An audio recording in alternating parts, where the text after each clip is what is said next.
แม่สำสายเอ้ยลูกเฮานั้นเรียนจบม.3 มาแล้วข่อยคิดว่าจะส่งลูกไปเรียนต่ออีกดีบ่แล้วเจ้าสิว่าแนวใดก็คิดว่ามันก็ดีเลย มันจึงมี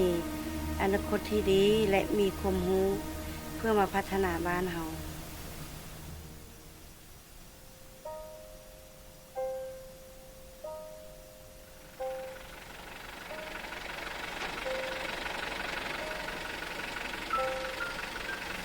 ตั้งใจเรียนเด้อสมชายเด้อโดยจะตั้งใจเรียนลูกก็มายามแม่เด้อลูกโดยลูกจะกลับมายามพ่อและแม่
สมชายเอ้ย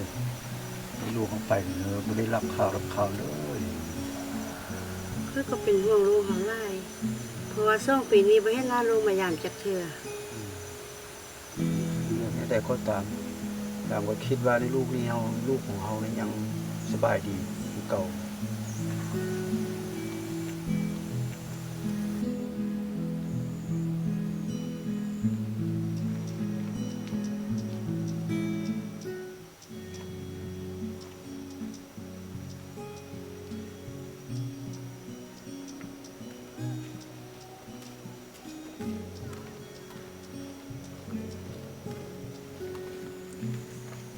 สวัสดีป้าเงินของลุงส่วนอยู่ซะเนาะ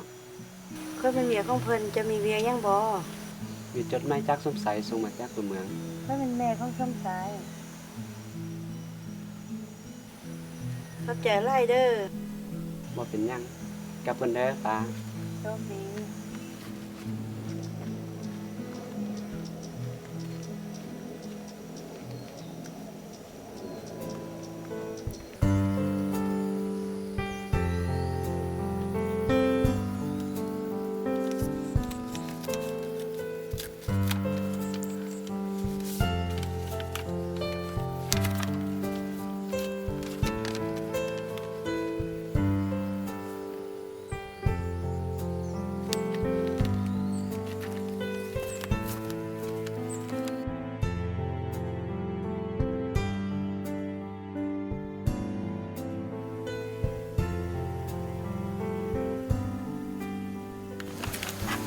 ลูกเคยอ่านจดหมายในฝั่งแดง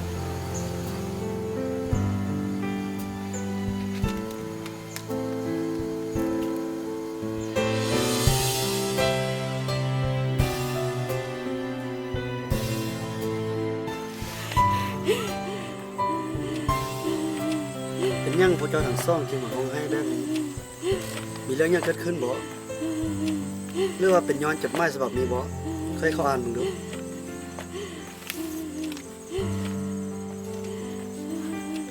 มันก็มีแต่เรื่องดีๆนี่ท้าวส้มสายเราเขียนมาว่าเรายังสบายดีอยู่คือเก่าและเราก็ส่งของพี่น้องคิดถึงมาหาพ่อให้แม่อยู่ทางบ้านซึ่งมันก็มีแต่เรื่องดีๆเป็นอย่างเจ้าจึงให้ค่อยให้มันเหล่านี่แหละเพราะว่าเราให้ค่อยยันเรื่องบ่ดีเกิดขึ้นกับลูกค่อยเจ้าเด้เป็นอย่างจึงให้ค่อยให้ย้อนมาค่อยเสียใจที่อ่านหนังสือบ่เป็นและช่วยป้าค่อยคนนี้บ่ได้โอ้มันก็เป็นเรื่องแนวนี้เนาะใช่ว่าเป็นเรื่องเข้าใจผิดทางจดหมายบ่ต้องให้อีกเด้อเข้าใจที่อ่านให้แม่เข้าใจ เอาบ่เป็นหยัง ไปเรียนอ่านหนังสือนำค่อยเนาะ